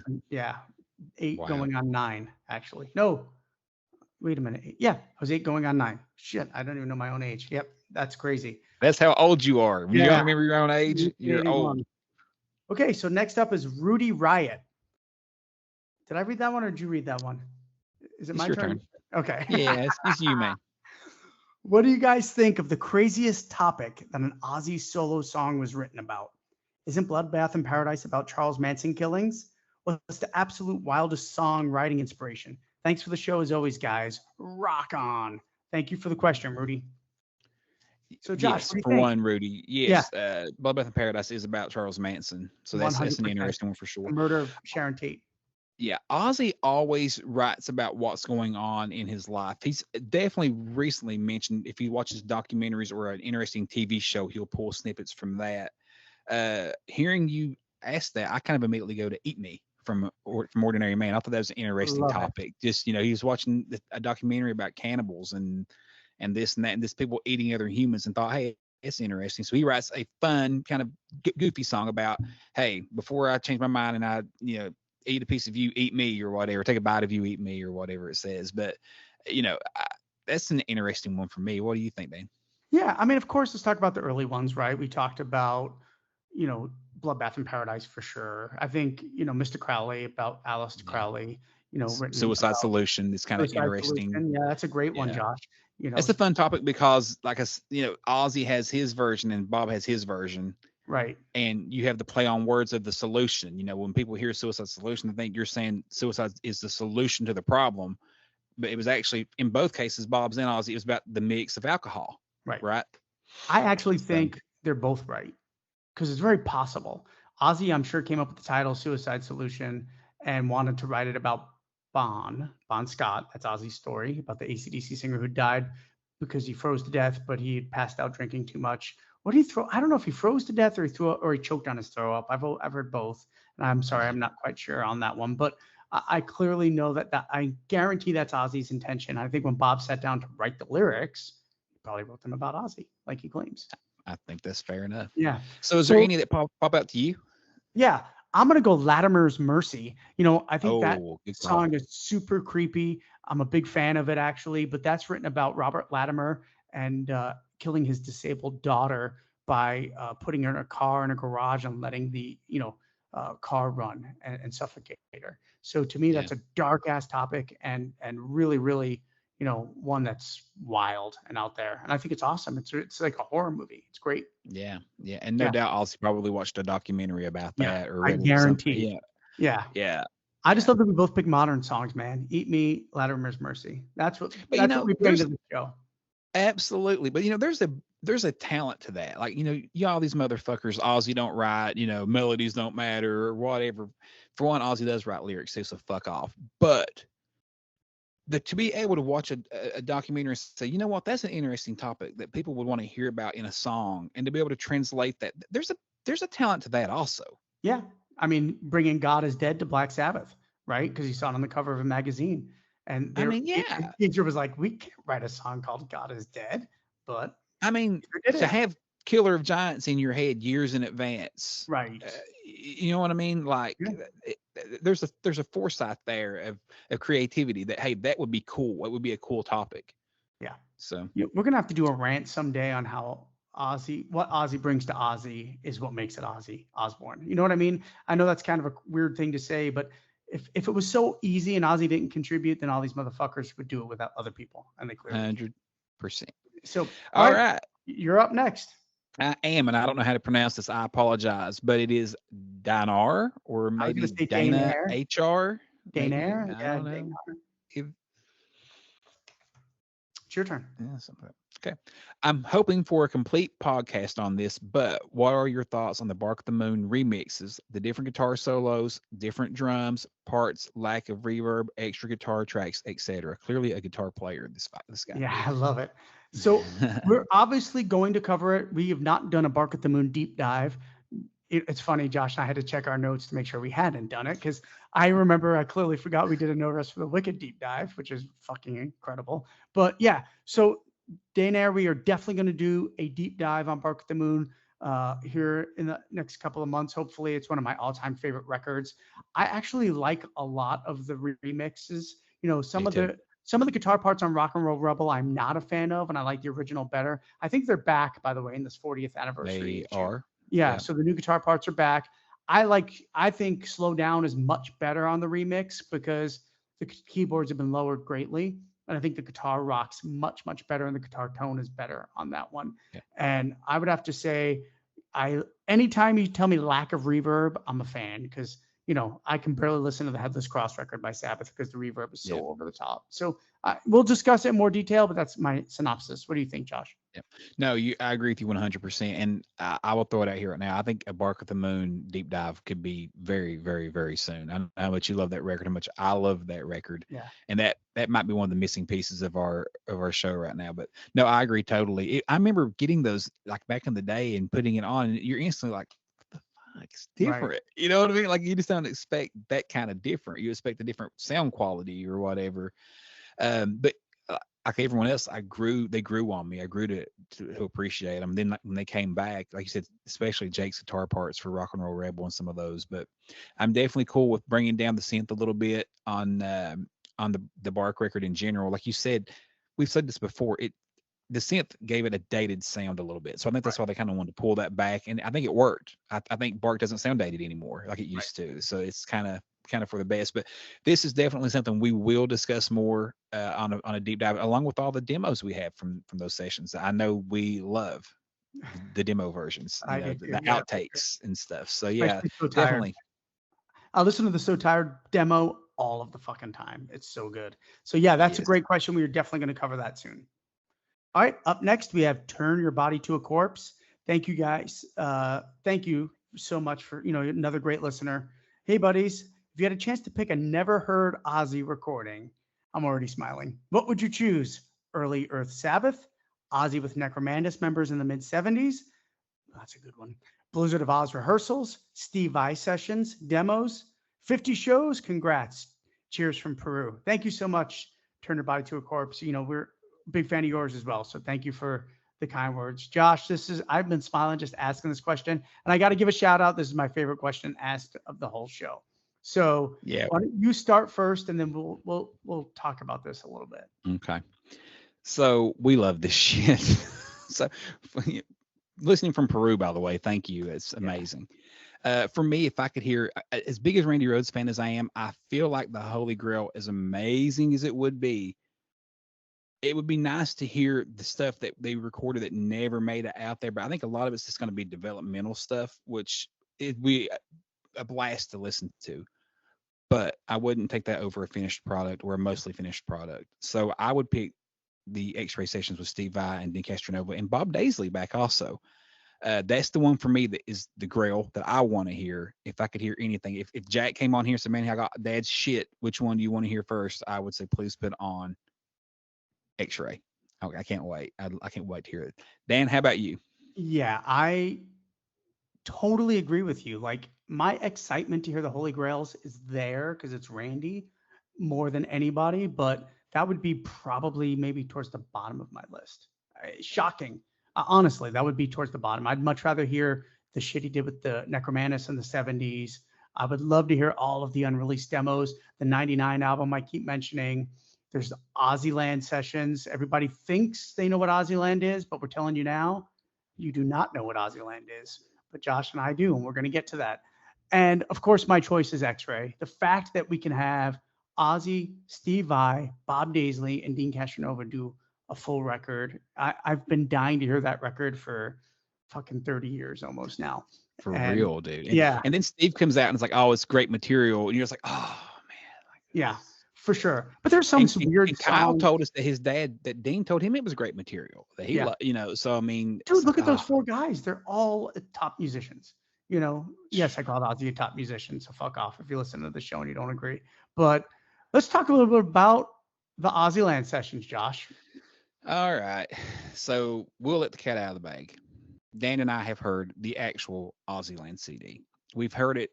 It's been about 2 years ago now, and we always have to pretend like we didn't know we'd heard it. I know. We don't own it, but we did get to hear the official Ozzyland CD. It is not the Osmosis demos that you see on YouTube and all that stuff. All that. Those are not. Those are some of the demos for the Ozzyland CD, but there's more tracks than that, and they're better. They're finished, Yeah, and I mean, some of them are on it. yeah, Like Mia. different versions though. Yeah, They're those are yeah, like yeah, demos different of versions. Ozzy's vocals are the same on some of them. Where they yeah. have, but they have a real drummer in there and everything. But yeah, I mean, we've been keeping this quiet for a long time now. But Josh and I were able to hear the Ozzyland album songs. Just throw a couple of song titles out there for you, like Rasputin, Falling Up, fucking Mother's Crying, songs I've been wanting to hear for years. Life Yeah. Goes On. All of these Ozzy songs are just absolutely stunning. And we're going to do a whole episode on it one We're day. gonna do an episode on Yeah, it someday. Yeah. but that's the real Ozzy. We were asked not to even mention that we had heard them, and I get that. But we've waited 2 years. Fuck it, we got to discuss these because I know if I was watching this show, that's what I would want to hear. My favorite from Ozzyland is easily Rasputin for me. Love that song. It's kind of heavy, kind of. So we'll do a deep dive where we'll kind of describe each track and let Look you at the really know smile. what they're like. No Rasputin, man. It's been 2 years. We're still like fucking Yeah, little school kids, like giddy. exactly. But It is a yeah, great fucking Rasputin's song. And there's a whole Rasputin opera that's not been released. I mean, think yeah. about that based off around that song, And one thing about the Ozzyland stuff, a lot of it, you can tell Ozzy was remarkably heavy-handed writing the lyrics because they're kind of Yeah. corny lyrically, There's some but corny fun. lyrics. Rasputin has some corny ass Yeah, lyrics. for sure. I'm a big fan of Falling So- Up. I think Falling Up is fucking. I don't know if I've ever heard an Ozzy vocal like that. Right? It's It's the heaviest of the session too. It's The heaviest heavy track, I section. think. He screams unlike anything I've ever heard him scream before. When I'm falling up, Oh, but it's so good. He's up there, yeah. man. Yeah, great song. So And Life Goes On, by the way, massive Beatles influence track. I know we say that all the time on here, but it's remarkably Beatles. yeah, Josh and I have our notes from the sessions, and that's how good this material is. And we'll talk about it on our deep dive when we eventually do it, if it should have been released. I think that's a fair question, and we'll get to that Yes. because it's definitely And different. it is a fair question from a standpoint of both ways because it is Yeah. different. It's Yeah. very different. Do I want it to be released someday? It better fucking be, but Yeah. that's a whole nother question. All right, you're All next. right. Adam Aronson. Sharon mentioned releasing 30 live concerts. Do you think these could possibly include No Rest for the Wicked tour, my first Ozzy concert, or Retirement Sucks tour, best Ozzy show I ever saw? Thank you guys. I love the podcast. Yeah, I think I mean, there's a couple of shows that are prime suspects, right? Of Philly, course. Salt Lake City, Philly from No Rest for the Wicked. Which is what the question he directly pointed Yep, out was Philly. That I think that's a shoe in for that's a a shoe in. remaster, and yeah, Salt and Lake that's just City, fucking hot too, man. that's a great show. My Oh favorite Salt Lake City from Bark at the Moon. It's my favorite live show, maybe ever by anybody. San Diego No More Tours we had talked about. I think the yeah, Phoenix show I was at, the Ozfest '97 show, that should be released someday. Of course, we talked about the US Festival. So I don't know if there's any Randy though. Let's put that out there. I don't think yeah. everybody thinks there I don't is, think so. but and I know a few members listening are going to blow their top right now because they're going to say there's a lot of professional Randy. I just don't know, man. I don't know. I don't think there is. I'll tell Yeah, you what I do think will be released that maybe we don't know about. So, do you remember when they found the Randy footage back for the release in 2000, the the box set. anniversary release where they did Yeah, the box set and they had the footage from New York City? They found like 25 minutes of Randy footage on 3-minute reels. Remember that? yep, And they released that. I do recall Sharon saying, and they show a snippet of it in the documentary where the same guy who recorded that had recorded Black Sabbath in '78. yeah. So I think there could be that footage, which would be cool. That would be No awesome. more, yeah, no, Never Say Die tour, from a 3 millimeter camera, whatever they have, 8 millimeter or 3 minute 8 millimeter, I think it reel or is. whatever. 3 millimeter. And another concert that just came to mind with me because we did discuss this question earlier.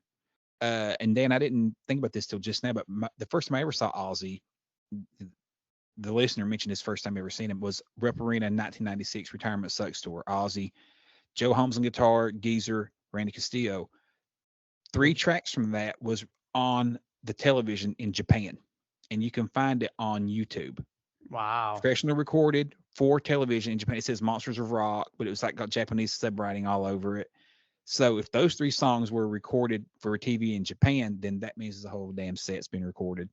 And There's that no, could be, I yeah, would fucking die if my first ever Ozzy concert got released on this. amazing. There's also the And it says Brazil on the show footage, it from says right on it live, it's like Lexington, Kentucky, whatever. So that's yeah, so that would be awesome amazing. Yeah. because there's also the Brazil show with Oh, Joe Holmes. and Dean Yeah, Castronovo on Dean drums, and it's Castronova. Yeah, yeah, yeah. fucking mean. That's professionally recorded as well. So I could see that Yeah, one being part of it, that which was is the a great. Monsters of Rock. Also, it said I remember Yeah. that. Yeah, Yep. That's a good one. and So Dean, we're not distraught Dean because of his son. Like Dean was awesome. And he added a lot of double bass to those tracks. And I remember specifically Flying High Again, like he would be headbanging. You could see him singing the lyrics as he's yeah. drumming, and like headbanging. Like I Well, think Dean was a massive Ozzy fan coming into it all anyway.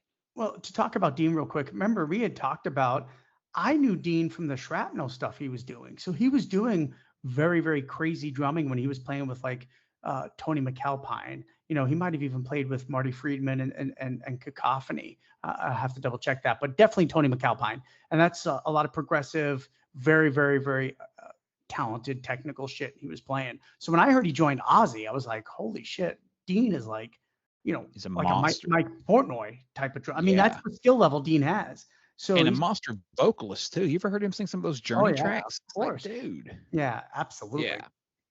All right, so So let's wrap it up. We're almost done here.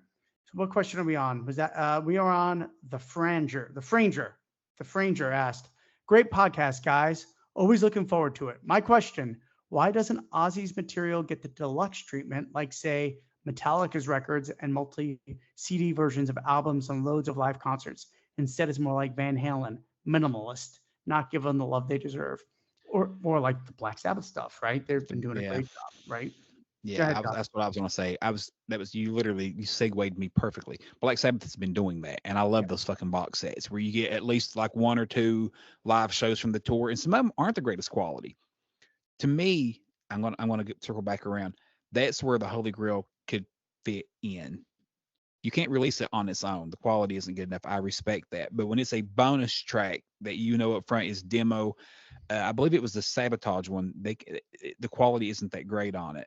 It's not bad, but It's it's the New not up Jersey to par show. of what it would be. Yeah, Yeah. and that, but we're cool with that as long as we know that. Some of the stuff on the Paranoid box set, the quality is yeah, but you realize it's 60 years old and Right. you're 50, I guess, and you roll with it, right? So, um, Sabbath has been doing that. I wished Ozzy would do it. You know, they got oodlums of this stuff recorded live. Oodlums of it.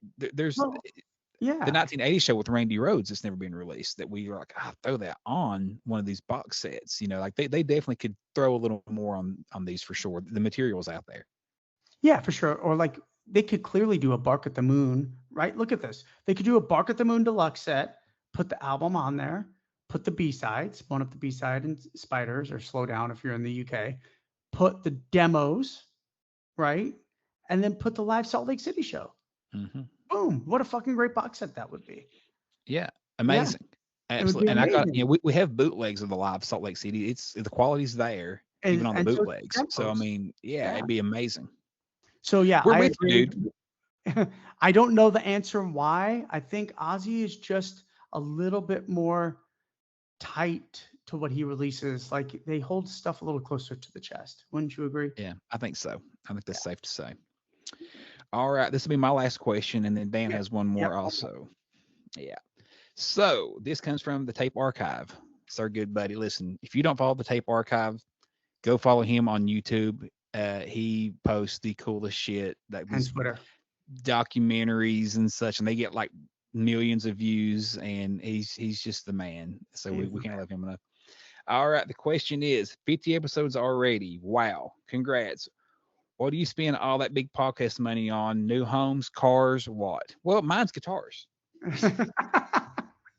Clearly. Yeah, I mean, come on. right. You know, it's a great question, and the irony is this costs us more money than it does what we make. We have not done the route yet of doing commercials or getting sponsors and all that stuff, and we might get down that route. I mean, Josh and I just haven't really talked about it, to be perfectly Yeah. honest. We do it strictly as a love for Ozzy and a love for each other, just to get the word out there. You know, we said from day one the reason we wanted to do this show, and I have to remind myself, and I'm not going to lie, Josh has to remind me probably even more. The reason we do this show is to dispel the Ozzy negative image that is so fucking out there that it almost makes me want to stop. I'm not gonna lie, I'm opening up here a little bit, but the negativity on Ozzy is so bad that it turns me off, and I'm just like fuck it and fuck everybody. They don't respect the guy that's been doing this for 60 almost 60 fucking years, and we only do it to set the record straight that the guy is so involved and a fucking genius and a great singer. I'm sorry, the guy, you know, you sing Sabbath, Bloody Sabbath, or Symptom of the Universe, or Waiting for Darkness, and come out, have a conversation with me and sing it like Ozzy and double it and do it exactly the fucking same perfectly, and then tell me how easy that was. And put on a charismatic show all the while. Yeah. This is kind of circling back, but talking about the footage, Alan Berry from the Tape Archives, our guy Alan, he digs up all kinds of old footage. Like he's found shit that will blow your mind, stuff that has went public since he found it. Like, and we all, not Ozzy, just anybody, Van Halen, Steve Vai. We've been kind of pudging him to talk to Steve Vai about the Ozzy album, actually. And Alan keeps saying that he will at some point bring it up to Vai because, like, they're kind of friendly now, and we keep waiting on it. But whatever, we need that, Alan. But yeah, definitely follow the Tape Archives. But he helps dig up a lot of that stuff too, so he might actually have a little bit more knowledge on some of that than we do, than what actually exists. I forgot one, Dan. That Rock History Archives or whatever. It's a name similar to Alan's, the Tape Archives. What made me think about it. But they released that 1976 Sabotage show with Children of the Grave, right? Yeah. So, God, I want to see that whole show, man. Is that a Sabotage or Technical Ecstasy? Yeah, I think it was Sabotage. Was it Technical Ecstasy? I can't remember, but it was either Technical one. Ecstasy, I think. Either way, oh man, great fucking show. That's the era. Like we want to see that. So we have one more question left, and that is from my good friend and our good friend Steve from Uncle Steve's Iron Maiden podcast. And he asked, can you talk a little bit more about Richie Kotzen getting the Ozzy gig? And to be perfectly honest, it's a great question. Maybe the toughest question that we got, because Josh and I really had to dig deep and get some information and find some information about it. Quite frankly, I don't even know if we really knew much about it at all. Right, Josh? I'm going to be honest. I don't come on here and try to pretend I know what I know. I had never heard that. And I'm a massive Richie Kotzen fan. Like I've got all his shit on my streaming I was telling Dan, I listen to Richie all the time. If I want kind of a mellower mood, his solo stuff's got very soulful. I love Richie. My band got to open for him once. I've met him a few times. Really nice guy. Great guitar He's a player. musician, excellent guitar player, excellent singer, excellent piano player. He makes me kind of sick in a way. He's kind of like Zach Wild. He can do every damn thing. It kind of makes me sick. But I had never heard that. So Dan had heard it a little bit. We dug up some stuff. Let it go, Dan. So this is some of the information we do have, Steve, and that is he was actually in talks to join Ozzy in 1995, right during the Osmosis era, after the album came out when Zach left. I mean, it's perfect timing, and everything Joe he Holmes. says checks out. And actually, what happened is Joe Holmes got the gig. But Yeah. let's talk a little bit about Richie, why he didn't get it, and what kind of transpired. So he was called up by Sharon, and he flew into New York and hung out with Ozzy. They kicked back. They watched a movie together. They watched Dumb and Dumber. Ozzy was fucking around the whole night, pretending he was shooting heroin, and Richie couldn't even figure out the joke. And Ozzy got mad a little bit, and they were laughing. They laughed harder at the fact that they didn't understand the joke than the actual joke itself. So they got along great. And Richie talks about how awesome Ozzy was to hang with. So what happened was so Richie left because Ozzy always wants to make sure they connect personally, right? That's always talked about. 100%. So Richie came back and jammed with Ozzy, Geezer, and Dean Castronovo. So this totally talks about the Osmosis era, picks out, and that what a fucking shit band that would have been, dude. Oh, dude. Yeah. So they jammed. It went great. And then Richie left again and then started sending Ozzy riffs to write to. He specifically said, I started sending Ozzy riffs so Ozzy could start writing melodies to them. And I mean, that would have been incredible. Again, more mystery material that maybe exists out there. But what happened was Richie told a buddy that he's the new Ozzy guitar player. Sharon had told Richie he's in. It's a done deal. And what happened is Richie told a buddy who leaked it on an AOL chat group. And people lost their minds that the Poison guitar player was Ozzy's new guitar player. Now we all know years later, Richie is so much more than the Poison guitar player. I'm not saying that in a negative way, but Richie is a one talented motherfucker. I mean, there's no question about it. Quite frankly, so is CC DeVille, regardless if you like Poison or not. He went to MIT. Yep. So the fact that his friend leaked it, they pulled the offer because of the backlash that was getting online that Poison's guitar player, because at the time, Ozzy's music, well, not at the time, still, Ozzy's music is looked upon as a step above that, right, than what Poison was putting out. Yeah, 95, you're looking at the height of grunge, and all the hair metal stuff was just completely shat on. Right? Yeah, exactly. Completely. Great point. So, and that's just the timing. It is what it is. I will be honest in saying that I don't know stylistically how well it would have worked. Richie does not seem like a heavy metal guitar player to me in any facet. But that said, he's so fucking good. Who knows what he could have came up with? He definitely could have played the material to a T. I have no question about it. I'd like to hear him do Mr. Crowley. That'd be awesome, wouldn't it? Yeah, it would be incredible. Yeah, these days he never use a pick. He always goes to all his fingers all the time. Yeah. It's like Lindsey nuts. Buckingham. It's nuts. Yeah. So I don't know stylistically how it would have worked, but we're also talking about a much younger Richie Kotzen than we see today. So maybe he would have been more up for the heavy shit. Maybe he would have been a little more pizzazzy than I realized at the time. I think so. I think he's kind of a chameleon. Like For he's played sure. with Glenn Hughes and kind of has changed his style for that. So I think he would have emulated the Randy, Jake, Zach vibe, and I think we would have been fine. I think he's a great guitar player. And there's no question he could have filled the shoes. And he's a great writer. So like the Poison, he was on Native Tongue. He like essentially wrote that entire record and handed it to the band. And they were not only did they find a guitar player, they found an album because he wrote those songs. And if you follow Rich, he still performs those songs live. He's released his own versions of them, like the demos where he wrote them back in the day. He's a talented dude. That would have been very interesting to say the least. And I was shocked I had never, because I love both worlds so much, and I had never heard that. So thank you for bringing that to our attention, Uncle Steve. Yeah, Uncle Steve, that was a great question. Perfect. Well, thanks, Josh. Thank you. Dumb and Dumber. I mean, it's like they watched our podcast. It's Dumb and Dumber. Exactly. Hey, I just want to say thank you for the listeners that submitted questions, and B, let's talk about something. Kyle Castronovo, if you're listening, ask Dad about jamming with Richie Kotzen and how that went. Yeah. We want to know. Yeah. Yeah, maybe we could shoot him a text too. We might just have. You know what? I got something to discuss with you later. We might just have somebody that can tell us a lot more about that. Okay. on the show soon. We'll All discuss right. I that. love it. So thank you guys. Thank you for your patience. I Teaser. know we kind of disappeared, but Josh, what else we got? Nah, man, I think we're good. Thank you for coming on. Thank you for watching. Thank you for listening. Don't forget to like, subscribe, comment. Let us know your thoughts and all these questions and things. And hopefully we'll be back at you very soon. We're already discussing the next topic. So That's we're right. coming at you soon. Couple of them. All right. Until next time, guys, we will see you on the other side. Thanks for coming. No, thank you for coming.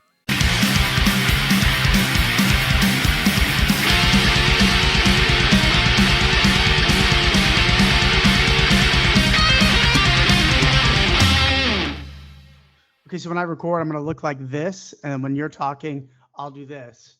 But I could also do this too. But It looks a lot better, actually. You should probably do that. fuck you, you can't see my face. Exactly. Hey, I think the hello, YouTube hey. watchers would definitely appreciate it. Fucker. Look at this beautiful face. They want to see my Yeah. face. Look at that shirt. Show everybody that shirt. It's awesome. There it is. That's kick ass. It's awesome.